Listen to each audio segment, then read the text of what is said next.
Bismillahirrahmanirrahim.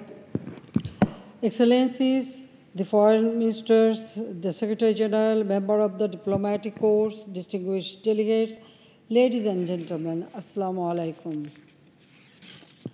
I welcome you all at the 20th D8 Council of Ministers in the historic city of Dhaka. This year, the D8 is commemorating the 25th anniversary of its establishment. I am happy to see that Bangladesh is celebrating this historic moment as the chair of the organization. I convey my warmest congratulations to the governments and people of the D8 member states and the D8 Secretariat for making this successful journey. I feel proud to be one of the privileged founding members of the organization. Excellencies,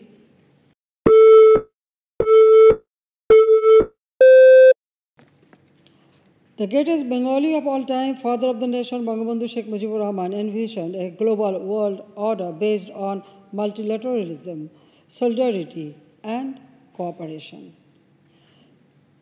50 years after our independence, Bangladesh continues to believe in the same ideals and remains steadfast to harness the benefit of multilateral cooperation.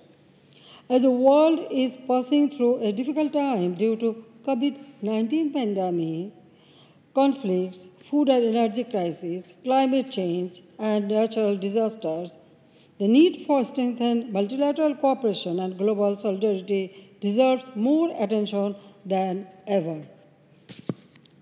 In Bangladesh, we took comprehensive measures to mitigate the impacts of coronavirus pandemic on the economy and revive it to desired growth trajectory.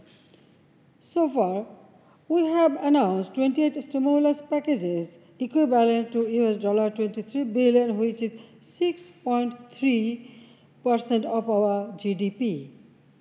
A total of 67.4 million people and 118,000 business entities have been benefited from these packages. Bangladesh is one of the very few countries which has successfully vaccinated its targeted population against COVID-19. Bangladesh has been ranked 5th out of 121 countries and the first among the South Asian countries is COVID-19 recovery index. While we are all reeling from aftermath of the COVID-19 pandemic, the Russia-Ukraine conflict has pushed the world in a fresh danger. The conflict and subsequent sanctions and counter-sanctions have disrupted the production and supply of food, fertilizer, energy, and power, and other commodities. Countries like Bangladesh has been bearing the brunt of the impact of the war the most. Prices of essentials have gone beyond the purchasing capacity of the most of people. We should all come forward to bravely address this looming humanitarian crisis. Excellencies, Bangladesh has made impressive advancement in all social economic sectors over the last one decade.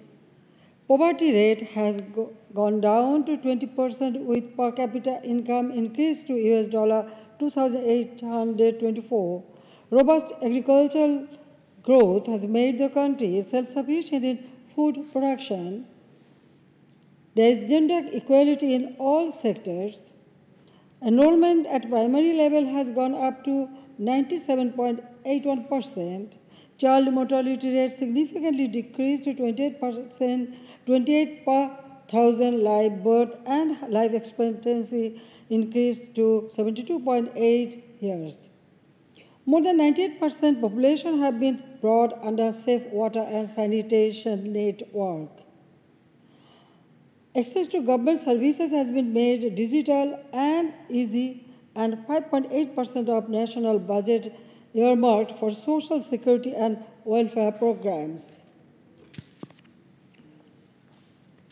Our sustained efforts in all areas of socio-economic advancement have paved the way to graduating from the LDCs. Last month, we opened the longest bridge in Bangladesh, the Padma Bridge, which is an engineering marvel built entirely with our own finance. This bridge is expected to contribute 1.23% to our GDP. Various mega projects, including Metro Rail, Rupur Nuclear Power Plant, Paira Seaport, Karnafuli Tunnel, Elevated Expressway, 100 special economic zones, and high-tech IT park are being implemented. These will be crucial to realize our vision to build a developed and prosperous Bangladesh by 2041.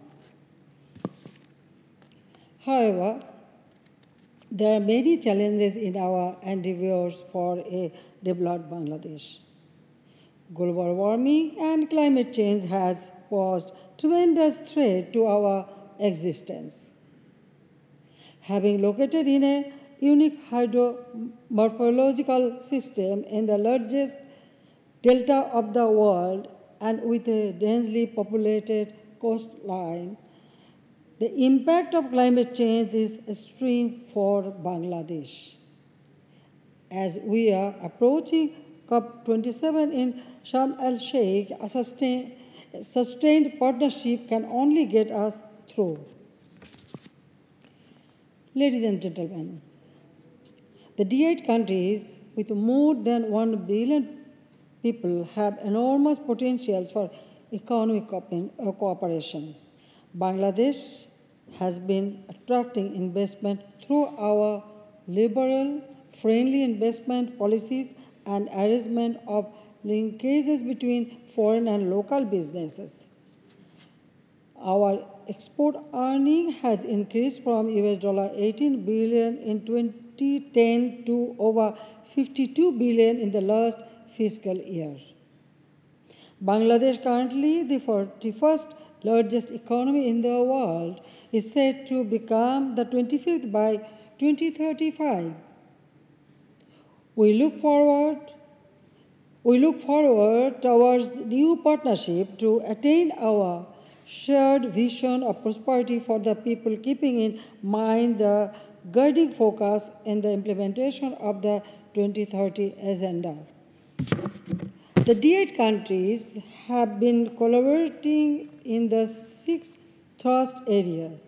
While celebrating the 25th anniversary, I think we should formulate some specific focus area for the next decades. First, implementation of the PTA is an important element for a successful D8. We have large domestic markets, but our combined market is also considerable. Inter-D8 trade will help accelerate our business prospects and opportunities. It should be our goal to double the inter-D8 trade from $129 billion in the next decade. Second, Bangladesh is ready to provide space at our special economic zones for investment of the member states. If we begin the process now, within the next decade, we will have a robust D8 economic zone. And I feel that we can make one special economic zone, or we contribute this special economic zone only for D8 countries. And that would be named by D8 Special Economic Zone. So all the members of the D8 country, you can invest in this special place. Third, ICT is an area that has immense prospects. The youth of the D8 countries can be turned into formidable workforce.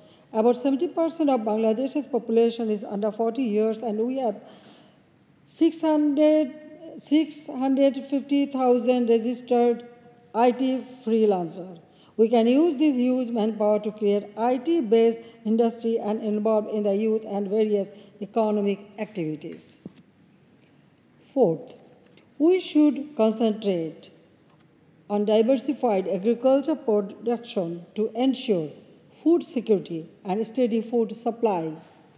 Bangladesh is ready to share best practices and experience with other D8 member states. We should focus on agriculture production to become self-sufficient in food production within the next decade.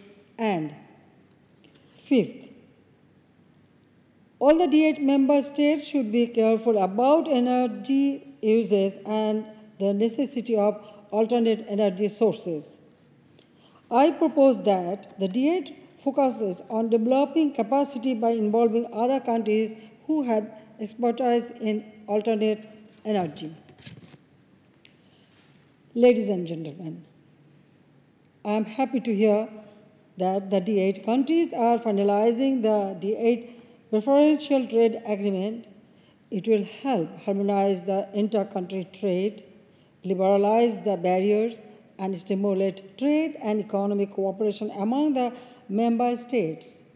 It also gives me pleasure to learn that chamber representatives, business people, entrepreneurs from different member states have participated in the second D8 CCI General Assembly and in the Business Expo on the sideline of the ministerial session. The D8 establishment 25 years ago is now poised to deliver its goal of economic development through creating synergies. This is possible through political commitment and meaningful cooperation of our public and private sectors. The immense possibility that we have, if realized properly, will heighten our power as an economic bloc. Therefore, let us work together to provide the impetus for harnessing our potentials towards a prosperous future. I wish every success of the Council of Ministers. Thank you all again. Khuda Hafiz, Jai Bangla, Jai Bangabandhu. May Bangladesh live forever. Thank you very much.